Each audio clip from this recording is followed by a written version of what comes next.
personal.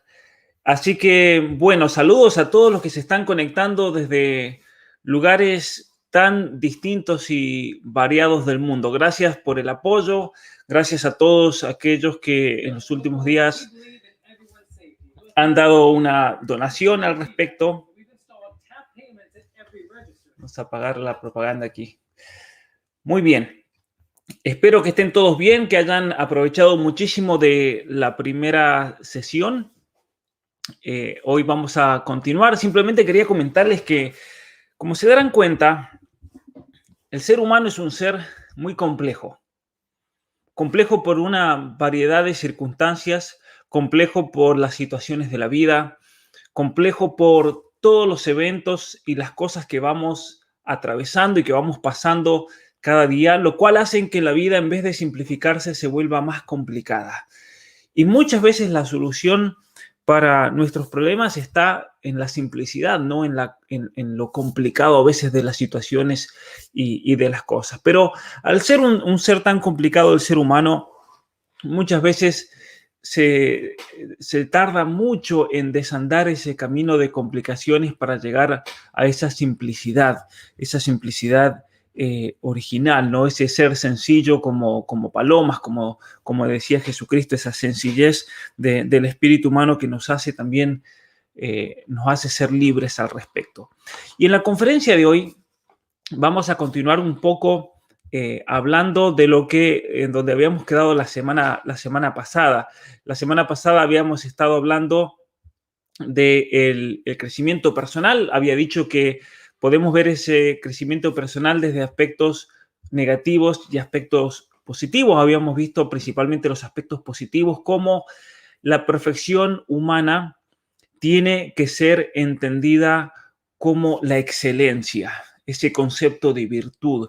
Tenemos que buscar la excelencia en absolutamente todo lo que hacemos.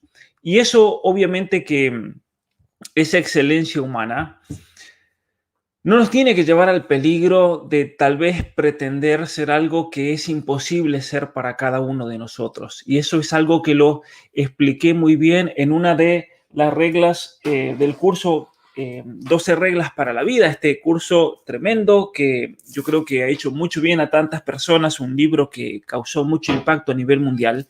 Y yo les recomiendo, si no han hecho este curso, en relación a esto que estoy diciendo hoy, ver la regla 4 de mi curso 12 reglas para la vida, donde dice que no nos debemos comparar con otras personas, sino que nos debemos comparar con quienes nosotros fuimos ayer. ¿Sí?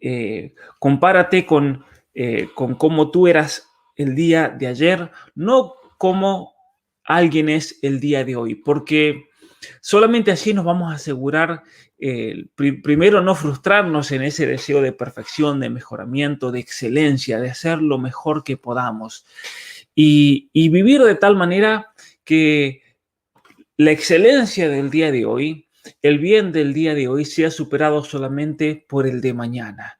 Y actuar de tal manera que el bien que hagamos mañana sea superado solamente por el bien que hagamos el día después. Y es así como solamente vamos a poder realmente crecer en cada uno de nuestros aspectos, crecer en todas las cosas que hagamos, incluso las cosas más sencillas, porque es en las cosas más sencillas, en las cosas más simples de cada día, donde realmente vamos a encontrar el verdadero termómetro de nuestra vida, de nuestro espíritu, de nuestra fortaleza, de nuestro sentido de justicia, de nuestro sentido de amor por el prójimo, de nuestro sentido de entrega por los demás, de sacrificios y tantas otras virtudes y buenas cualidades que vamos a mencionar a lo largo de este curso. Muy bien.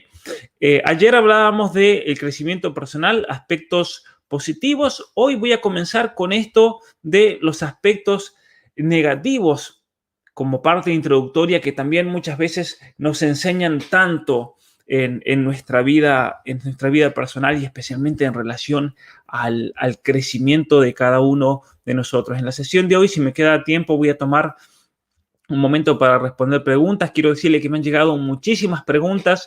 Muchas de esas preguntas las voy a responder durante el curso.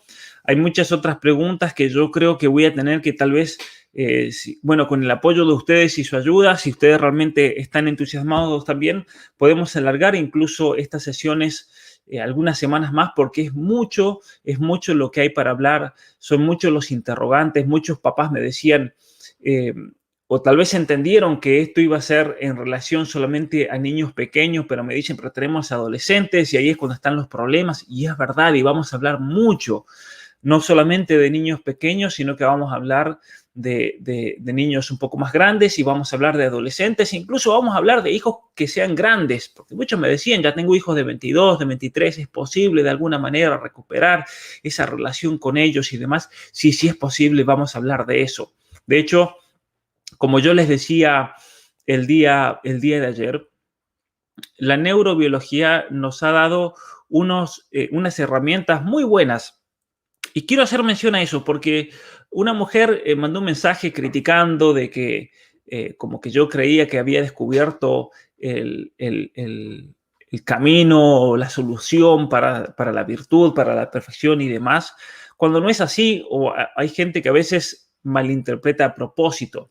¿Sí? Me decía, si eso ya está hecho de antemano, ¿para qué voy a leer toda la ciencia moderna si Alfonso María de Ligorio ya lo dijo? Bueno, en realidad entendió muy mal, porque en definitiva la virtud está bajo ataque hoy en día, bajo ataque por culpa de teorías que quitan de nuestro modo de entender la realidad, la noción de bien, la noción de virtud, la noción de perfección, donde se impone este relativismo en absolutamente todas las cosas, relativismo moral, eh, donde cada uno, de acuerdo a su propia perspectiva, puede hacer lo que quiera. Mientras lo haga feliz, yo no tengo ningún problema, como dice mucha gente. Y entonces debemos hacer una defensa sólida de la virtud. Y la ciencia nos está dando una herramienta tremenda, especialmente la neurobiología, el estudio del cerebro y demás. ¿Por qué? Porque significa que todos los aspectos que envuelven la práctica de una virtud tienen una base neuronal, tienen una base en nuestra estructura neurobiológica. De hecho, miren lo curioso de esto, hay un autor, y lo voy a mencionar aquí, no lo pongo como ejemplo porque es una persona que yo creo que tiene muchos errores también, pero hay un autor que se llama Sam Harris. Él es un hombre ateo, y él tiene un libro que es muy interesante, que se llama, en inglés, The Moral Landscape, el territorio, por así decir, moral. Y una de las cosas que él enseña en este libro, que a mí me pareció muy interesante, él dice, nosotros no necesitamos del cristianismo, no necesitamos no necesitamos de la revelación, no necesitamos de la idea de Dios, no necesitamos de Jesucristo para vivir de acuerdo a ciertos valores o ciertas virtudes, porque todo eso está inscrito en nuestra estructura neurobiológica. Y esto es interesantísimo porque en realidad él lamentablemente proviene, por así decir, con todo esto, o está diciendo todo esto desde un punto de vista un poco pervertido también, porque en realidad, leyendo sus propios descubrimientos y realmente su conocimiento admirable en cuestiones de neurobiología, pero está distorsionando absolutamente todo. ¿Por qué?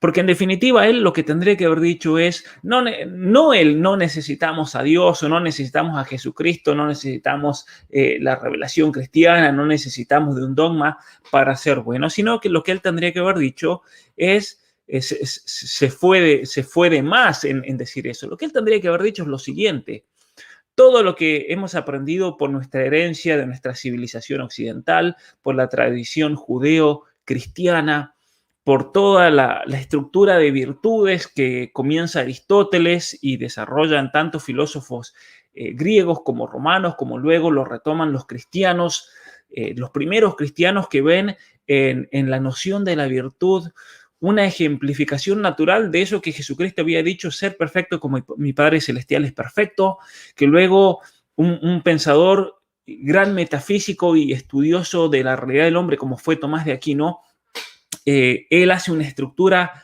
sensacional que vamos a mencionar en unos momentos acerca de lo que es la red o el entramado de virtudes humanas que vienen a ayudar cada aspecto de esa constitución de lo que somos nosotros como seres humanos, nuestros sentimientos, nuestra inteligencia, nuestra voluntad y demás. Y resulta que este hombre lo que tendría que haber dicho es todo lo que nuestra civilización occidental ha enseñado acerca de las virtudes tiene un fundamento neurobiológico. Es decir, en vez de ir y destruir al cristianismo y decir el cristianismo no hace falta o el judaísmo no hizo falta en su momento, no hace falta porque todo esto está inscrito en nuestra naturaleza, y en realidad es falso el planteo, sino que lo que nos enseña nuestra civilización occidental tiene un gran fundamento neurobiológico, que es todo lo que él tendría que haber dicho y quedarse callado y mantenerse en su campo de acción. Y por eso yo creo que él comete un gran error, pero igualmente este libro no deja de ser interesante y demás, más allá de que tenga cuestiones que son provocativas y cuestiones que van un poco más allá de lo que le permite su campo. Pero dejando eso de lado, les mencionaba que vamos a hablar un poco, para comenzar, de los aspectos negativos. Entonces, por un lado está el aspecto positivo, que es ese deseo de perfección, que es el camino de la virtud que nos ha trazado nuestra civilización occidental y que tenemos que hacer una defensa, y la neurobiología nos ofrece herramientas para defender el camino de la virtud, para defender y decir, esto no es una imposición dogmática, no es una ideología, sino que tiene un tremendo fundamento en el diseño de cada uno de nosotros, en el diseño neurobiológico, en el diseño genético. Y eso es increíble realmente. Es increíble cómo se manifiesta esa ley natural, ese diseño del universo, ese diseño de cada uno de nosotros. Pero hay otro tema también que es importante reconocer muchísimo, un aspecto que distintas tradiciones a lo largo de la historia lo han manifestado con expresiones diferentes. En el cristianismo se lo mencionó con lo que se llamó el pecado, o lo que se llama el pecado original.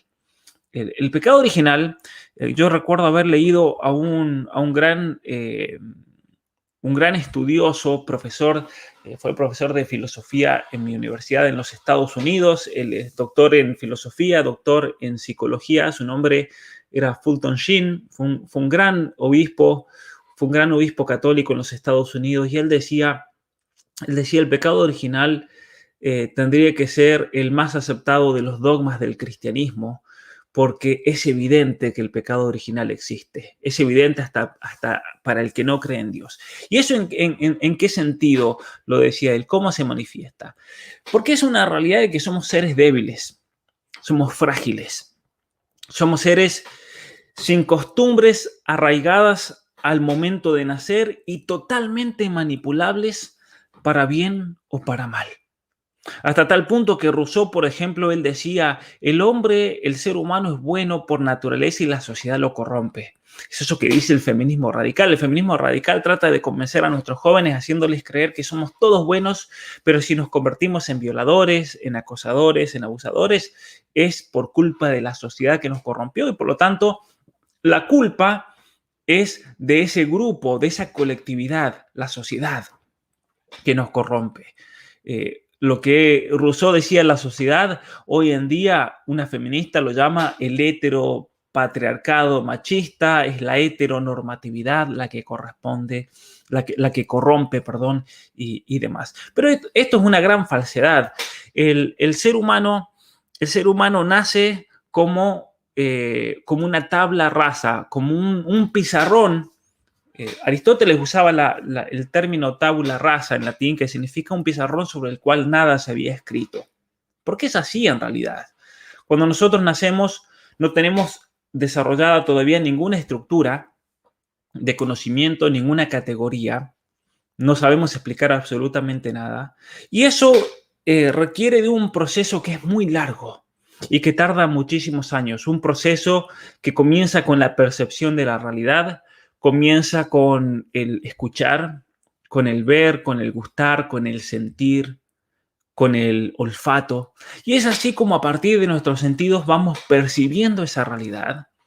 Y una vez que vamos percibiendo esa realidad, la inteligencia humana Y toda nuestra estructura neurobiológica, que es parte, no es todo, pero es parte de ese proceso de percepción, tiene la capacidad de lo que Aristóteles llamaba abstraer las ideas de las cosas, de reconocer.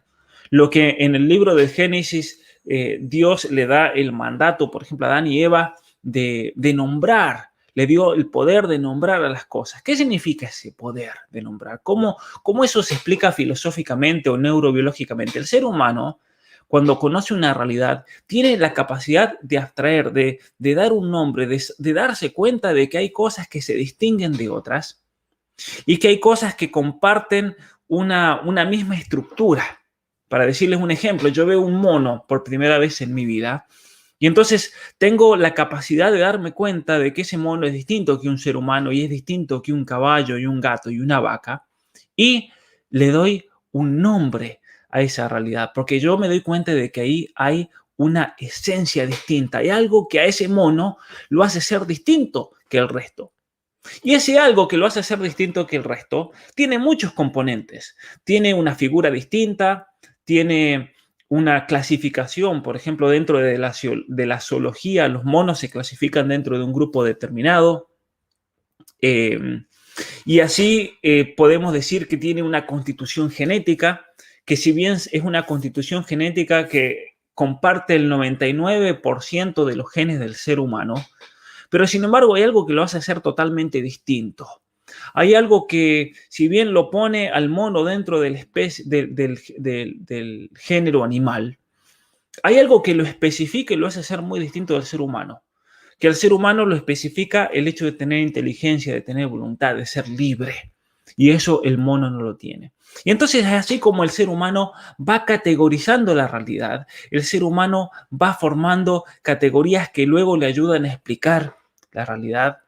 El ser humano tiene la capacidad luego de tener un nivel de construcción de la realidad básico y elemental, de poder comenzar a relacionar las cosas y establecer qué cosas son efectos y qué cosas son causas. Y es así como va procediendo el conocimiento del ser humano, a medida que conoce las causas de las cosas. De hecho, la definición de la ciencia es el conocimiento con causa, el saber explicar la causa de algo. Muy bien, entonces, el ser humano, como veníamos diciendo, nace sin saber absolutamente nada. Y por lo tanto, al ser humano se lo puede manipular, se lo puede pervertir, se lo puede herir, se lo puede trastornar. Al ser humano sin una guía se lo puede estancar en ese proceso de desarrollo o se lo puede potenciar para que sea la mejor persona que pueda ser. El ser humano es totalmente entonces en ese comienzo de su vida manipulable para bien o para mal. Y ese tal vez es el temor más grande de todo padre y toda madre. ¿Sí? Personalmente, por ejemplo, yo he escuchado cantidad de padres aterrados por el presente de sus hijos y con una especie de fracaso existencial acerca de su rol como padre y madre.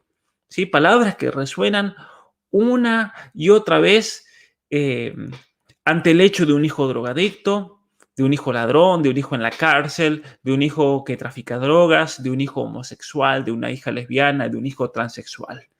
¿Cuántos padres dicen qué podemos hacer? ¿O por qué pasó esto? ¿Qué hicimos mal? ¿Cuántas veces yo he escuchado padres decir nosotros somos cristianos? Y sin embargo, ahora nuestro hijo en esa completa rebeldía. O padres que dicen tenemos miedo de contarle esto a nuestro pastor, a nuestro sacerdote, a nuestros amigos porque nos van a juzgar. ¿Qué van a pensar de nosotros como familia si a un hijo le pasó tal cosa o si un hijo ha tomado tal actitud? O cuántas veces, por ejemplo, a mí me ha pasado familias que dicen todo lo que oímos en nuestra iglesia son cosas negativas sobre los homosexuales, sobre los transexuales, sobre las lesbianas. Y entonces ahora resulta que tenemos un hijo homosexual, un hijo que nos ha dicho que siente atracción hacia otros varones, o una hija que se siente atraída hacia otras mujeres, o un hijo que por alguna razón no se identifica con su propio sexo. y está siendo como captado por ese lobby LGBT. ¿Sí? Y cuánta gente que dice, por ejemplo, ¿sí? En la comunidad nuestra sería muy doloroso si alguien supiese que nuestro hijo es transexual o que nuestro hijo es gay. A cuánta gente le da vergüenza y se encierra. Se encierra y trata a veces de ocultar y de no hablar sobre aquello que sabe que existe, pero no lo quiere ver. Eso también lo expliqué y aconsejo que vayan también a verlo. Ahí en el curso de las 12 reglas para la vida conté la historia de un dragón, el dragón que se encuentra en la casa y está ahí en la esquina de la casa. Y mientras la familia sabe que está ahí pero no habla, el dragón se hace más grande. Y cuando la familia reconoce que está el dragón se hace cada vez más pequeño hasta que desaparece.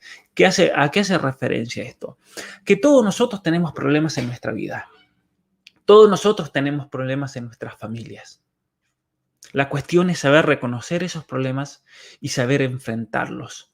Porque muchas veces, lamentablemente, el ser humano no alcanza ese nivel de perfección que hablábamos el martes, no alcanza esa virtud a la cual está llamado porque prefiere seguir viviendo como está, porque es más fácil. Y muchas veces es más fácil, es más cómodo quedarse en la situación actual. Por más que esa situación actual sea una situación deplorable, por más que esa situación sea una situación que no ayude absolutamente en nada a nuestra familia. Pero sin embargo es el camino más fácil. Y muchas veces, lamentablemente, hay familias que prefieren vivir con ese dragón, aunque todos saben que está ahí, pero prefieren ignorarlo. Prefieren ignorar la realidad del padre, la realidad de la madre, la realidad de un hijo, la realidad de una hija, una situación que se está viviendo. Y todos viven como si no pasase nada. Pero sin embargo es como un secreto a voces que nadie quiere enfrentar. Nadie quiere tocar eso porque es como un cristal que en cualquier momento va a explotar. Pero eso no ayuda a nadie. Y eso no sirve para nada. Entonces nosotros tenemos que, en este camino de crecimiento y formación personal, tenemos que saber reconocer cuáles son esas cosas que tal vez yo no quiero tocar. Ese dragón que está en mí que yo prefiero ignorar. Prefiero ignorar porque es más fácil seguir ignorando que realmente enfrentarme a esa realidad y tratar de cambiar. Y cuando yo quiera tratar de cambiar, es ahí cuando me va a venir o me va a ser muy beneficioso el tener un conocimiento de qué es esta estructura de las virtudes, cuáles son las virtudes, saber reconocerlas, saber nombrarlas, para yo darme cuenta y decir, bueno, la virtud que a mí me hace falta para enfrentarme con este problema, por ejemplo, la adicción a la pornografía, va a ser la virtud no solamente de la castidad, sino también la virtud de la fortaleza, porque debo ser fuerte, y la virtud de la templanza para poder controlarme a mí mismo. O tal vez tengo un problema con el alcohol, o tal vez tengo un problema de sociabilidad, o tal vez tengo un problema de amabilidad, o tal vez tengo un problema de que soy simplemente vago, y eso es lo que me frena para poder estudiar y para poder formarme y demás. No pretendan que en este curso yo les voy a enseñar todo. Primero, porque no lo sé. Segundo lugar, porque es tanto, como veníamos hablando al comienzo, y es tan complejo el ser humano, y es tanto lo que se puede decir, y cada vida es un mundo distinto. Cada uno de ustedes, cada uno de nosotros somos un mundo distinto. Entonces yo lo que voy a hacer en este curso es darle herramientas que después ustedes tienen que discernir usando de la prudencia, usando del discernimiento para aplicarlo a la vida concreta de cada uno de nosotros, de nuestras familias, del matrimonio, de la vida personal, de nuestros hijos y demás. Y obviamente que esto va a ser como un puntapié que yo les estoy dando para que ustedes se sigan formando por su propia cuenta.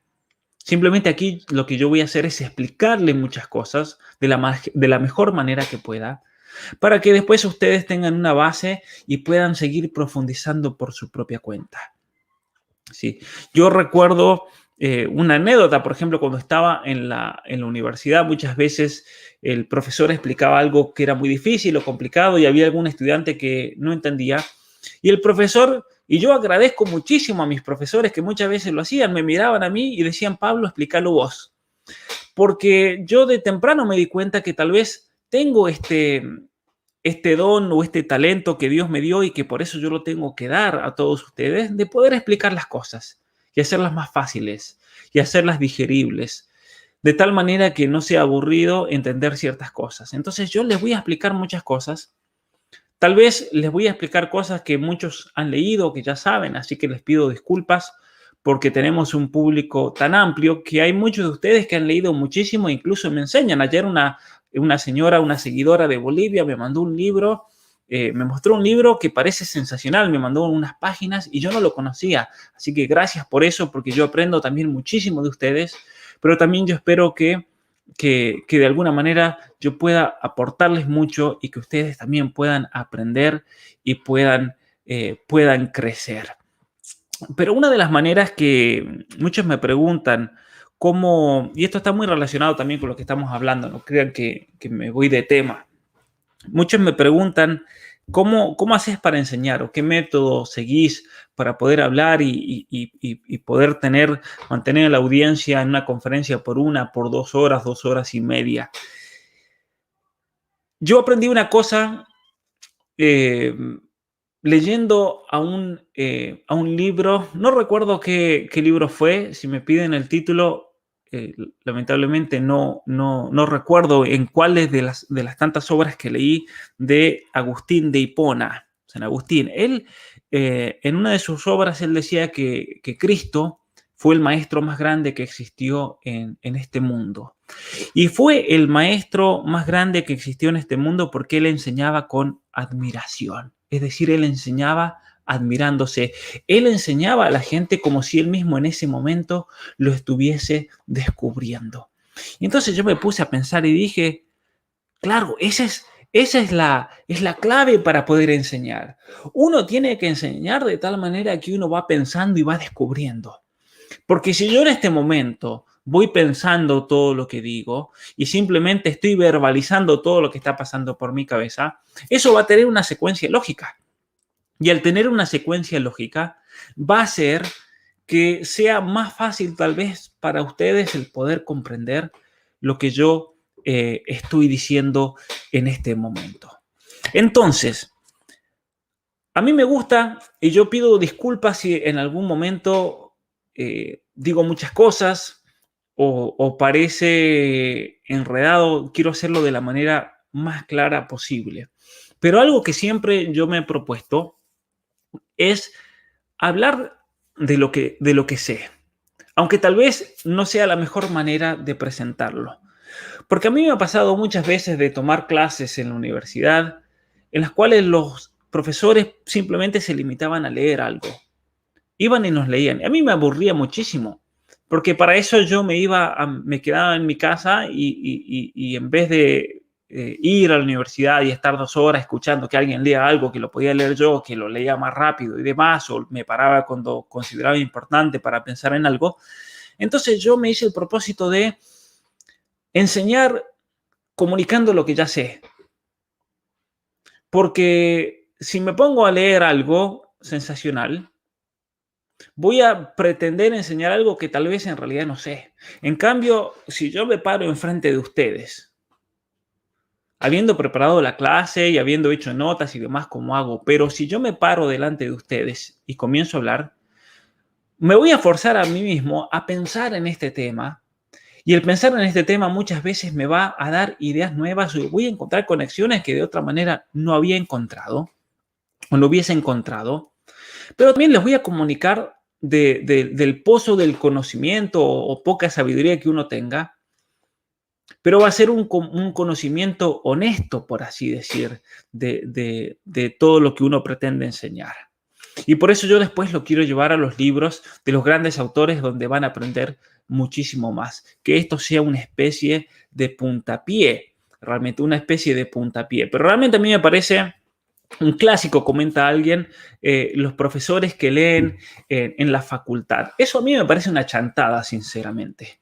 Me parece una chantada porque muchas veces quien lee esconde que no prepara nada o que es un chanta, como decimos en Argentina. Esconde el hecho de que no se ha formado o no tiene la altura realmente para pararse enfrente de un auditorio y hablar. Y si una persona no tiene la altura para hablar delante de un auditorio, entonces mejor que le dé el lugar a otro, ¿sí? Que le dé el lugar a otro. Muchos profesores que mandan, por ejemplo, que dice que aprenda todo de memoria. A mí no me importa que aprendan estas cosas de memoria. Yo quiero que ustedes tomen notas, que aprendan ciertas cosas, pero que aprendan a pensar. Esto es lo que me interesa, y que aprendan a discernir y que aprendan a reconocer en cierta situación de la vida qué virtud es la que necesitan. Porque una vez que sepan qué virtud es la que necesitan, ahí van a ir a investigar. O me van a contactar a mí, o me van a preguntar, o van a venir a estos videos, o van a tal vez tomar los libros que les voy a compartir, o la bibliografía y decir, bueno, quiero mejorar en esto. ¿Cómo ayudo a mi hijo en tal situación? Y es ahí donde van a tener que investigar por su propia cuenta y ustedes van a tener que aplicarlo a esa situación particular, porque los libros les van a explicar cierta cosa, les van a dar la teoría, les van a dar los principios generales, pero después ustedes son los que conocen la realidad personal. Ustedes saben los que conocen el dragón que está en esa casa, el dragón que está en ese niño, el dragón que está dentro de cada uno de ustedes, esa especie de caos que tenemos cada uno de nosotros que es tan distinto en cada vida de cada uno de nosotros. Entonces, hay que aprender de la experiencia del fracaso, el fracaso personal, pero también del fracaso de otras personas o lo que otras personas perciben como el fracaso en su familia. ¿Qué hicimos mal? ¿Por qué pasó esto? Muchos de ustedes ahora pensarán, recordarán un hijo, una hija, la actitud que tienen y uno dirá, ¿qué podemos hacer? ¿Por qué está pasando esto? ¿Qué hice mal como padre, como madre? Hay que aprender de la experiencia y no solamente la propia, sino también la ajena. ¿Y qué significa esto? Significa que hay un aspecto negativo del crecimiento personal. No solamente lo positivo que es la virtud, sino también negativo. Si analizamos con atención los casos en los cuales un hijo parece perderse, vamos a encontrar que hay una especie de coincidencia en todos estos casos. Vamos a encontrar que hay una, por así decir, estructura de base en muchas situaciones, que aunque sean muy diferentes, todas coinciden en la raíz. Ya sea que un hijo se perdió por la droga, se perdió por el alcohol, que desarrolló atracciones al mismo sexo y eso llevó a que haya una ruptura familiar porque el hijo ahora dice que salió del closet y es gay o es lesbiana, o el hijo es transexual y se fue de la casa y vive en la calle, como me ha pasado con tantos casos que conozco de hijos que se van, que se pierden. Y entonces tenemos que ver esa conexión que hay entre todas estas situaciones. La conexión o la relación entre padres e hijos es la relación central o principal que gobierna el mundo. Y si esa es una relación fuerte, si es una relación sólida, vamos a tener como resultado hombres y mujeres fuertes y saludables psicológicamente. Pero si esa relación entre los padres y los hijos está descompuesta o está fragmentada, vamos a tener sí o sí un mundo herido. Y esas heridas se van a manifestar de distintas maneras. Esas heridas, muchos hijos, al percibir esa mala relación o al percibirla ellos como una mala relación, van a tener que buscar ese apoyo o esa faltante que nunca tuvieron. Y ahí es cuando lamentablemente muchos jóvenes, muchas personas se pierden en esta vida, porque lo buscan en el lugar equivocado. Es ahí cuando muchas personas caen en problemas que están muy relacionados con la afectividad, con los sentimientos, y caen en lo que se llama la homosexualidad, por ejemplo, porque están tratando de llenar un vacío de algo que no tuvieron o que lo percibieron como como ausente en un momento central de crecimiento personal. Entonces, nuestras sociedades, hace poco di un curso de relaciones internacionales, la relación principal en nuestras sociedades y en el mundo depende de la familia, porque la familia es la unidad básica. Por eso, la política más importante que pueda llevar a cabo un gobierno para mejorar su sociedad tiene que ver con la familia. Y toda política, yo lo digo siempre, un político tendría que preguntarse esto en toda decisión que tome, en toda decisión política, en toda especie de plan, en todo plan político, se debe preguntar de qué manera eso va a ayudar a la familia a ser mejor familia. Si alguna de las decisiones políticas no ayuda absolutamente en nada o incluso va en contra de la familia, debe ser algo eliminado de la política de nuestra sociedad. Como pasa con todas las políticas de género, como pasa con todas las políticas promovidas por el feminismo radical, por ejemplo. Son políticas que atentan contra la familia, como son las uniones del mismo sexo, como son todas las políticas que apoyan a los movimientos LGBT, que tienen como raíz, todas estas conductas tienen como raíz un problema en la relación familiar. No porque los padres muchas veces hayan querido herir conscientemente a sus hijos, pero es así como los hijos lo percibieron. Y así tenemos casos, por ejemplo, de familias buenísimas, de padres y madres muy buenos, que yo conozco personalmente, que tienen hijos transexuales, por ejemplo. Y uno dice, ¿pero qué puede ser? ¿Qué hicimos mal nosotros? Y tal vez no hicieron en principio nada mal, pero tal vez pasó, por ejemplo, de que tuvieron una situación familiar muy estresante, porque al padre, por ejemplo, le dio cáncer y ese padre pasó muchísimo tiempo en el hospital. Y la madre tenía que cuidar de los hijos y cuidar de su esposo, que estaba en el hospital agonizando.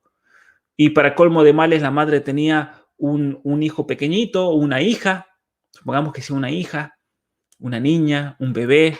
Y entonces el otro hijo de 4 o de 5 años se resintió que el padre no estaba ahí, que el padre estaba en el hospital. Y el niño de 4 o 5 años tal vez nunca entendió por qué el papá estaba en el hospital muriéndose, agonizando de un cáncer. Y en un momento ese padre se muere, el niño lo percibe como un abandono. Y el niño se resiente de que la madre pasa más tiempo con esa niña que con él.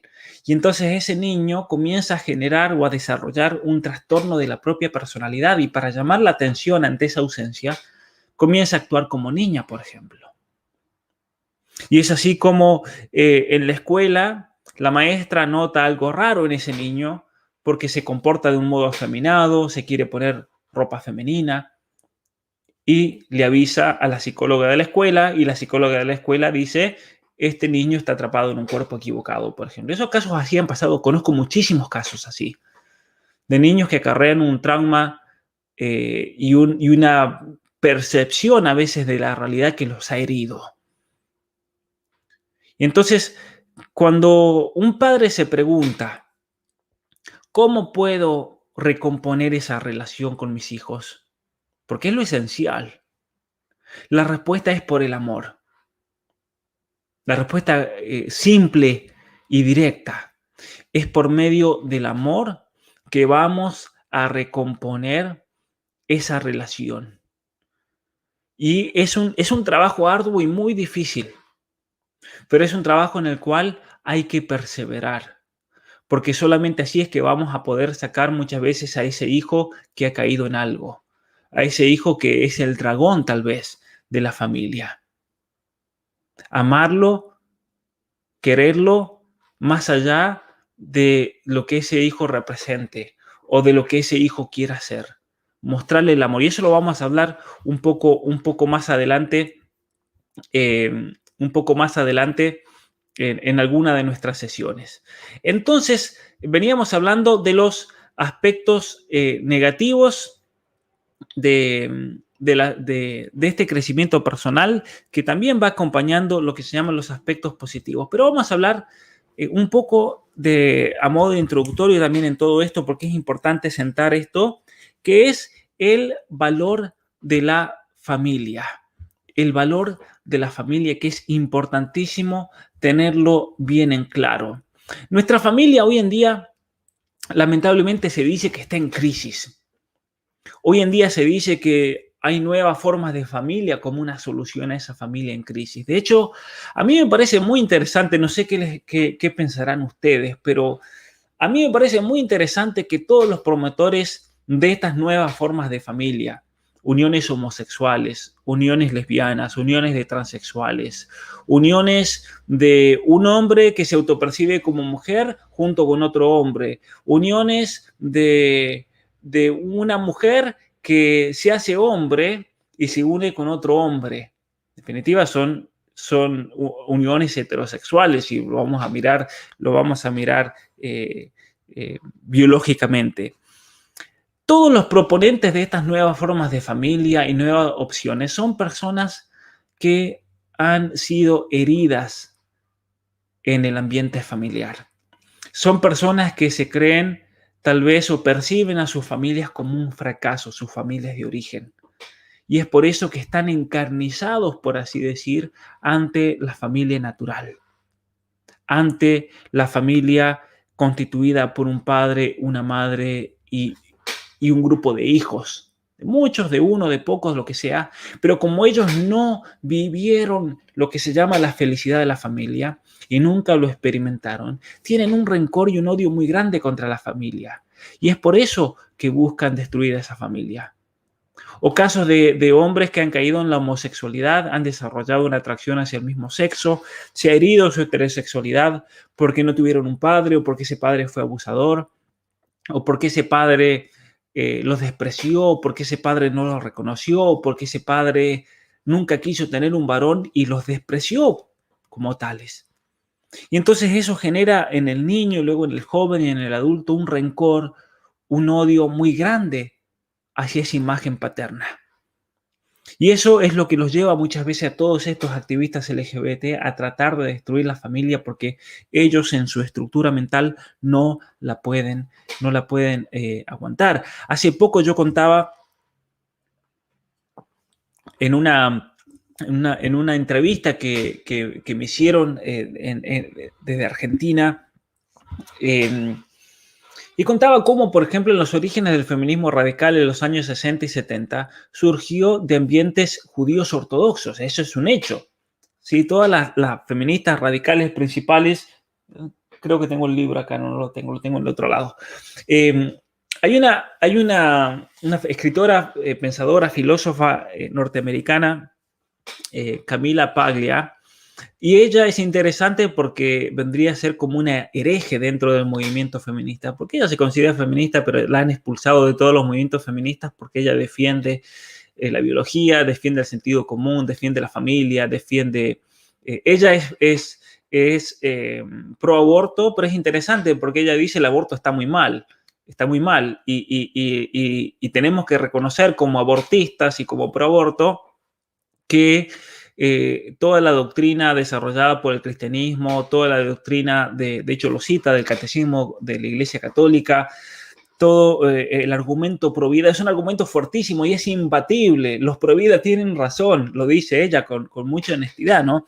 Y una de las cosas que ella cuenta de los comienzos del feminismo, porque ella fue parte de ese movimiento de los comienzos, era que todas las que comenzaron el feminismo procedían de familias ortodoxas judías de Nueva York, que vivían, al menos ellas lo percibieron como una represión, como una especie de represión, y al momento de salir de ese entorno familiar e ir a la universidad lo vieron como una liberación. Se liberaron de esa figura paterna y como que trataron de, en esos años de la universidad, recuperar el tiempo perdido, es decir, se volvieron las mujeres más promiscuas, más liberales, más progresistas, y tomaron la bandera del feminismo radical en contra del patriarcado, en contra del hombre, en contra de Dios como la imagen del padre, ¿no?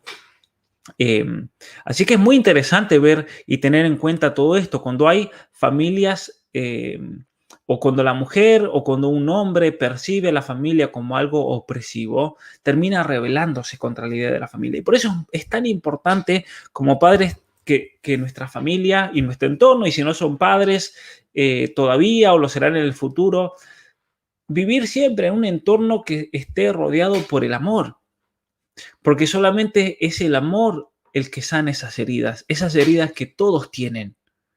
Es imposible realmente, es imposible poder superar los dramas, poder superar las heridas que tarde o temprano un niño siempre va a ir formando en su intimidad, en sus sentimientos, en su psicología, en su percepción, sin el amor. El amor lo cura todo, realmente. Así que vamos a mencionar también, aquí tengo las notas, el tema de la familia, veríamos hablando eso. Cómo la familia hoy en día está bajo un ataque. Incluso se dice que la familia va a desaparecer, como lo decía ayer en una conferencia que di sobre la ideología de género. Sin embargo, el ser humano nace siempre en una familia. Es en una familia donde el ser humano establece sus primeros contactos biológicos, sus primeros contactos afectivos.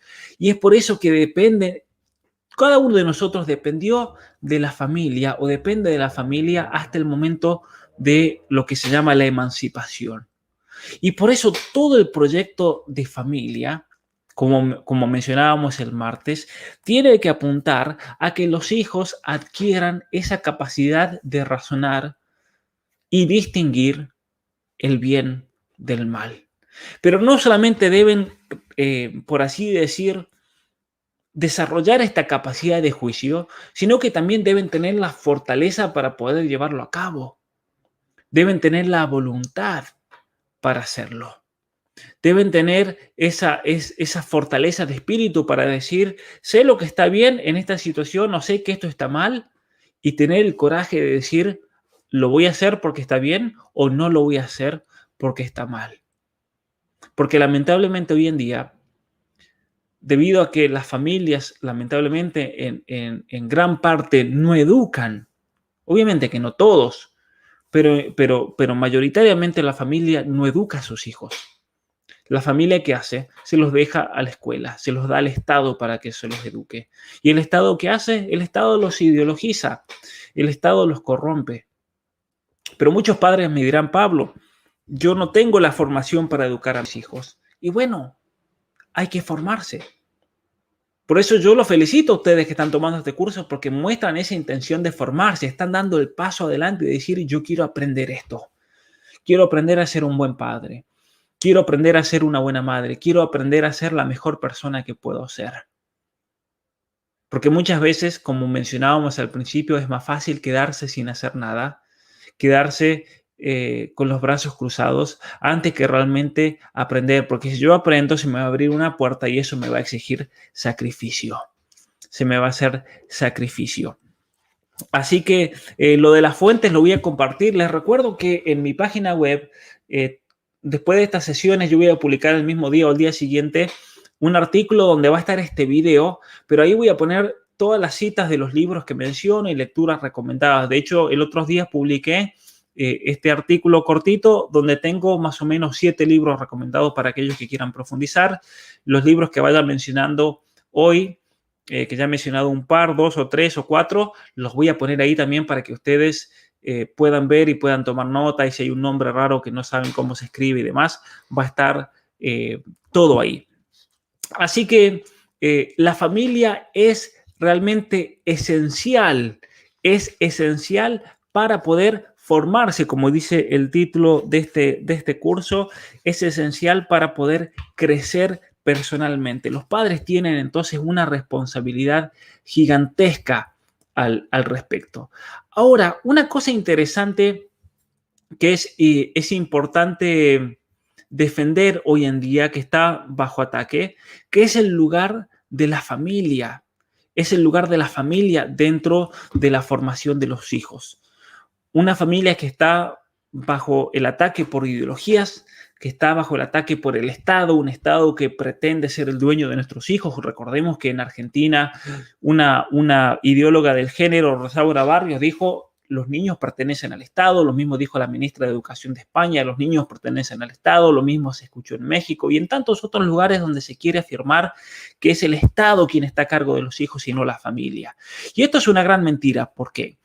Porque son los padres los que le han dado la vida a sus hijos, no el Estado. Son los padres y por lo tanto los padres son los que están primeramente obligados, y voy a repetir esta palabra nuevamente, son los padres los que tienen la obligación de educar a sus hijos, porque son ellos los que le dieron la vida y por lo tanto son ellos los que tienen la responsabilidad primaria.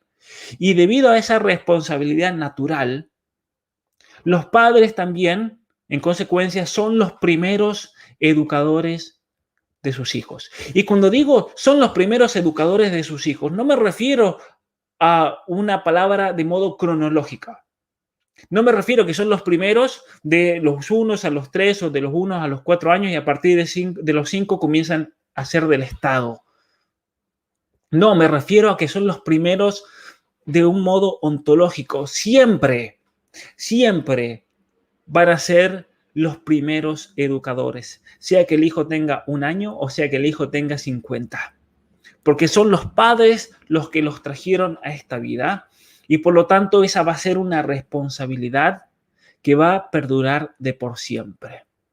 Obviamente que teniendo en cuenta las distintas etapas, porque recuerden esto también, la función de los padres es que los hijos aprendan a discernir el bien y el mal de tal manera que puedan dirigirse solos. Y tienen que adquirir en ese camino la fortaleza necesaria.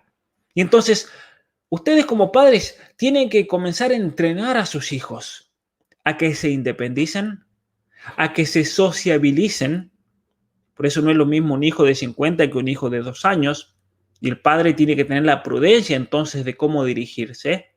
Y es por eso que muchas veces hay padres que tienen tantos dramas en la adolescencia, porque en la adolescencia es la época en que el joven se da cuenta de que está llamado a independizarse. Y entonces muchas veces actúa con rebeldía para hacerle notar a los padres que él tiene o ella tiene una vida distinta que la de sus padres. Y es ahí cuando los padres tienen que tener gran tacto en la educación. ¿Para qué? Para que los hijos no lo perciban como un enemigo o que no lo perciban como alguien que le quiere restringir y arruinarle la vida o controlarle la vida. Por eso es tan importante la educación en la voluntad desde pequeños. Por eso es tan importante hacer fuerte a nuestros hijos desde los comienzos. Que nuestros hijos, y lo vamos a ver en alguna de las virtudes, cómo los padres deben entrenar a los hijos al orden, por ejemplo. Que sus hijos sean ordenados, pero no hay que esperar a que los hijos tengan 13 o 14 años para que sean ordenados. Los hijos tienen que comenzar a ser ordenados desde el momento en que son niños de 9, de 10 meses. Es ahí cuando los padres tienen que tener el ingenio de enseñarle al niño que tiene que ordenar sus juguetes, por ejemplo, de que no puede dejar todo desparramado. Y es ahí cuando hay que enseñarle, que hay que mostrarle, hay que hacerlo de modo visual, ir introduciendo el orden dentro de la vida, dentro de lo que es el caos, porque el niño tiene la capacidad neurobiológica de percibir eso. Los niños no son tontos, ¿sí? Y hay capacidades neurobiológicas que están presentes ahí en los primeros comienzos y que muchas veces nosotros pensamos, no va a entender el niño. Sí, va a entender. La cuestión del orden, la generosidad, que el niño salga de sí mismo ayudando. Se lo decía en el curso de 12 reglas para la vida. Tal vez a un niño de 2, de 3 años no se le puede pedir que ponga la mesa o que cocine, pero sí se le puede pedir que haga 20 viajes llevando el tenedor, la cuchara, el cuchillo, las servilletas. Tal vez no puede llevar el plato porque se le va a caer, pero hay cosas que sí el niño puede hacer y tiene que colaborar y colaborar en familia. Pero eso va a exigir que trabajemos en familia también. Por eso el proyecto de familia es un proyecto que es complicado y complejo y es un proyecto para el cual se necesitan dos. Se necesita un padre y se necesita una madre. Un padre y una madre que sean complementarios para este trabajo, porque es un trabajo gigantesco, titánico. Por eso una mujer no se debe casar con cualquiera, como tampoco un hombre. Pero generalmente la que está más alerta a ese sentido es la mujer. Y ustedes tienen que enseñarle a sus hijos también esto, y especialmente a sus hijas, que ellas tienen el control sobre su futuro y sobre con quién se van a casar. O si muchas mujeres solteras están escuchando, está en ustedes el decidir. El hombre nunca decide que se va a casar con todo lo cual. El hombre simplemente espera la aceptación de esa mujer. Y eso es lo que la mujer tiene que buscar. Me voy a casar con un hombre que va a ser complementario y que va a ayudar en el trabajo de la familia. Va a ser un hombre que va a colaborar. Va a ser un hombre que va a trabajar en unísono. El hombre también lo tiene que pensar con respecto a la mujer. Va a ser una mujer que tiene los mismos ideales de formar una familia y crear a los hijos de una manera determinada, potenciándolos en la excelencia, potenciándolos en la virtud. Muchos me han preguntado y me han mandado muchos textos y algún que otro comentario. Los daños de la tecnología en los hijos. Yo les voy a decir una apreciación personal y después más adelante voy a hacer un video sobre esto, pero voy a mencionarlo rápidamente. La tecnología le hace muchos daños, les hace mucho daño a nuestros hijos, muchísimo, desde el punto de vista neurobiológico. La tecnología y la especie de luz que emiten las pantallas de celular, de iPad, de tablets, del televisor, le hacen mucho daño a niños. De tal manera que, por ejemplo, en la neurobiología se ha establecido cuánto tiempo debe pasar un niño por día ante la pantalla. Y les voy a tirar un dato científicamente comprobado. Un niño de 5 años no puede pasar más de 5 minutos frente a una pantalla, por ejemplo. Y muchos se van a asustar porque muchos de ustedes tal vez le ponen el televisor al niño que vea, que vea, que vea y que vea. Pero eso le produce un daño en la estructura neurobiológica, en sus redes neuronales. Muchos tal vez le darán el celular, le dan el iPad para que el niño se distraiga, para que no moleste. Pero le están haciendo un daño a su hijo. Después lo voy a hablar más adelante con respecto a todos los estudios científicos que se han hecho de la relación en la tecnología y el cerebro y el desarrollo cerebral del niño, porque es un cerebro que no está terminado de desarrollarse. Por otra parte, está el tema del contenido. Ustedes no saben la cantidad de jóvenes, de niños, de 9, de 10, de 11 años que están adictos a la pornografía y los padres ni siquiera lo saben. Porque los padres inocentemente le dan un celular y dicen, no, mi hijo nunca va a hacer eso. Porque no quieren ver el dragón. No quieren ver los peligros que rodean a nuestros hijos. Yo nunca tuve un celular hasta los 24 años. Casi 25. Y lo tuve que comprar porque no me quedaba otra. Pero después, cuando comencé a hacer el doctorado, dejé el celular porque tenía mucho trabajo y mucha lectura. Y listo, y no tuve celular como por 4 años más. ¿Es esencial hoy en día tener un celular? Depende. En los años 90, en los años 80, nadie tenía celular y la vida continuaba. Entonces, los padres muchas veces tienen esa presión de tener que darle el celular al hijo cuando en realidad esa presión no existe. Ustedes, si me preguntan a mí, yo no les voy a decir a ustedes qué hacer, pero si ustedes me preguntan, ¿le darías un celular a tu hijo de 12, 13, 14, 15? No, no le daría. Que se lo compre él y después de que cumpla 18 años. Sí le daría acceso a información, acceso a ciertas cosas, pero nunca, por ejemplo, yo le daría a un hijo una computadora en su habitación. Porque eso lo lleva a enviciarse naturalmente. Como también un celular. Fíjense, y vamos a hablar un poquito de eso más adelante en una de las sesiones. Han hecho unos descubrimientos impresionantes que los va a asustar a ustedes en la neurobiología. Los efectos del celular en un niño son los mismos que produce la heroína. Si ustedes a una persona le dan heroína, se envicia. Pero el efecto químico en la estructura neurobiológica de la persona es la misma de un niño que quiere el celular, que quiere la pantalla. Y por eso a los niños les dan unos berrinches tremendos, porque es la misma reacción de un drogadicto, por ejemplo, con la heroína. De hecho, en los Estados Unidos hay clínicas, conozco muchos casos de niños y jóvenes y adolescentes que han caído en una especie de adicción. Adicción al internet, adicción a las redes sociales, adicción a los celulares. Pero cuando digo adicción usando la misma palabra que usaría para una persona que es adicta a la cocaína. De hecho, hay clínicas en Estados Unidos donde van jóvenes de todo el país, de aquí de Canadá también conozco jóvenes y he enviado a jóvenes que padres me han consultado a que vayan a esta clínica a desintoxicarse de todo esto, porque el daño que les está produciendo es tremendo y muchas veces los padres o no se dan cuenta o no lo quieren ver porque es el dragón.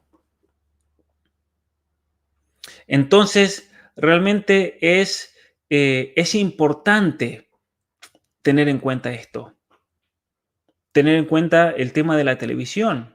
Otra anécdota personal, yo nunca tuve televisión en mi vida, gracias a Dios, en mi familia nunca tuvimos televisión.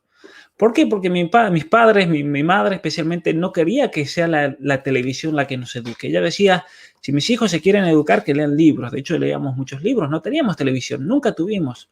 Y a mí me da mucha lástima ver familias, por ejemplo, que en el momento donde tendrían que compartir y conversar y conocer a sus hijos, están viendo televisión. Y después vienen y me consultan que el hijo es un rebelde, que la hija no los escucha, que la hija tiene mucho resentimiento. Pero y claro, ¿qué esperan?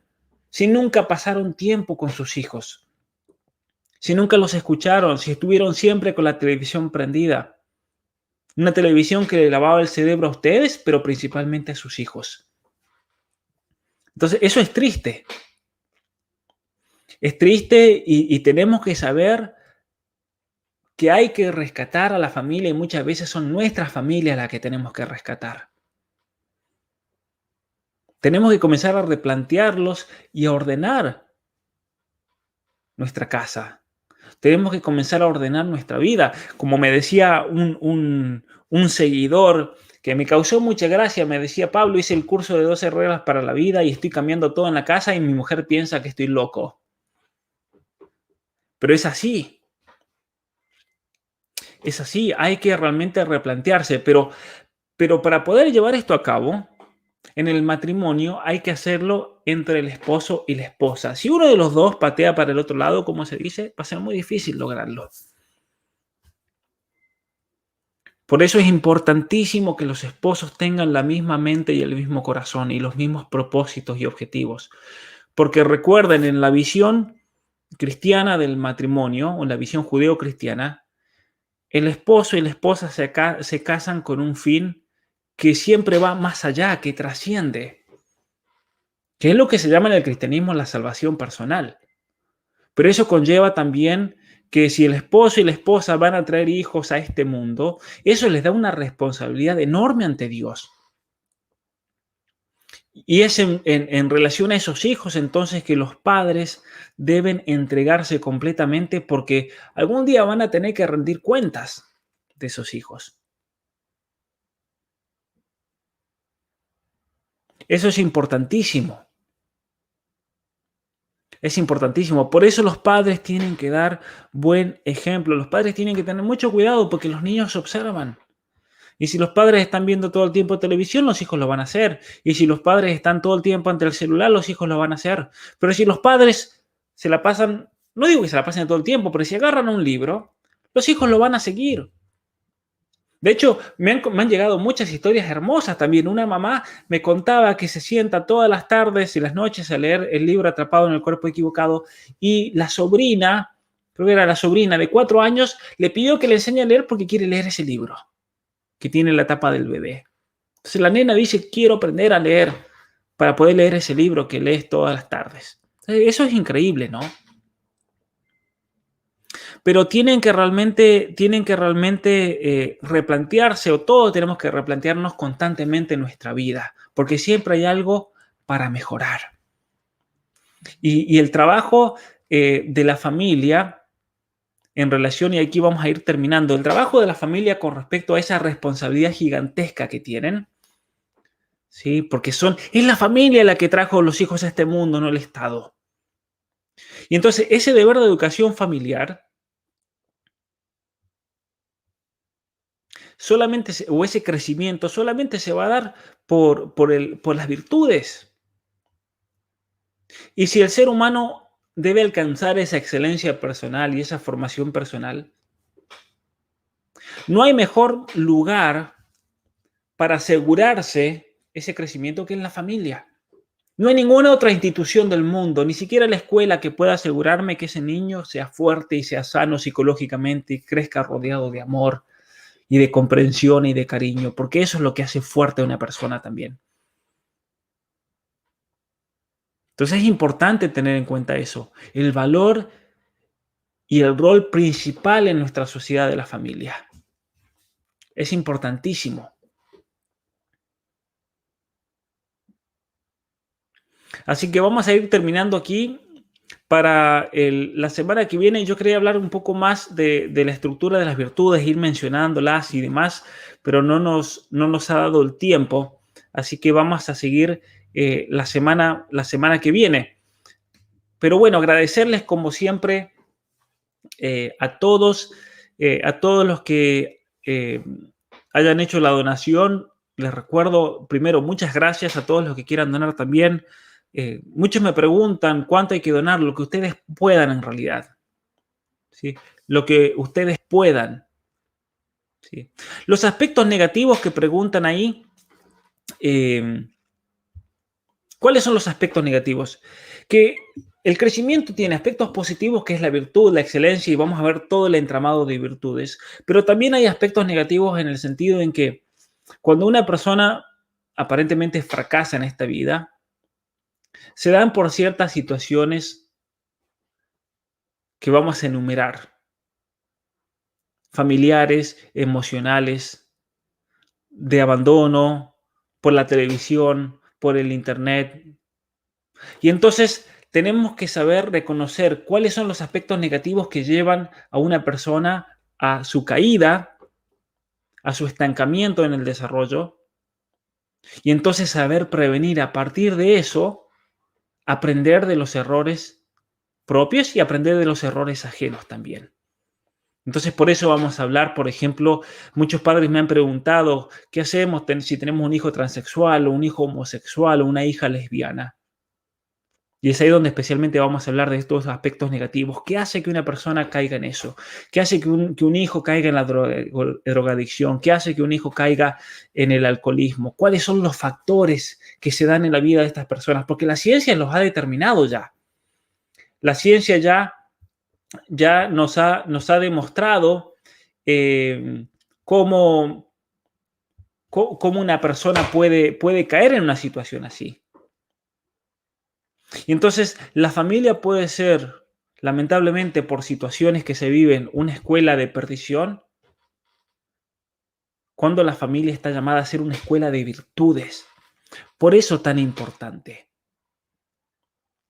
Si voy a hablar cuando el papá no está presente, sí voy a hablar de eso, porque es una situación muy difícil también. Es una situación muy complicada. Pero lo voy a mencionar en una de las sesiones. ¿Cómo hacer cuando el papá no está presente? ¿Cómo hacer cuando la mamá no está presente? Muy bien, les comentaba, para todos aquellos que han donado, muchísimas gracias. Todos aquellos que quieran donar, yo les agradezco que donen lo que puedan, no importa. Por eso yo quiero hacer estos cursos gratuitos para que todos puedan tomarlo y aprovecharse de todo esto. Y eso hace posible que sigamos adelante y que podamos crear este curso, alargarlo más si hace falta, o incluso muchos otros cursos que tengo pensado dar para ayudarlos a que se formen, para ayudarlos a que su familia sea una verdadera escuela de virtud, porque realmente todo lo que hay para hablar de esto es profundísimo. Es tanto realmente lo que ha elaborado nuestra civilización occidental, es tanto lo que nos ha dado el cristianismo, es tanto lo que hay para aprender, ¿no? De esa imagen que nos dejó Jesucristo, de que hay que ser perfectos como nuestro Padre Celestial es perfecto. Bueno, la familia es la cuna y esa escuela de perfección a la cual estamos todos llamados, y la familia está bajo ataque. Entonces, ¿cómo vamos a resistir el ataque ideológico, político, legal contra la familia? Viviendo de la mejor manera que podamos. Ese es el arma más fuerte que podemos tener. Así que gracias a todos. El material lo voy a ir enviando la otra semana. Quiero agradecerles por haberse conectado. Seguimos a la misma hora el martes que viene. Para todos aquellos que vean el video en diferido, gracias por conectarse. Este es un video que queda grabado en el canal de YouTube, así que si lo ven ahora en el 2020, si lo ven en el año 2025, es un curso que lo pueden tomar cuando sea. Gracias a todos y que tengan una muy, pero muy buenas tardes.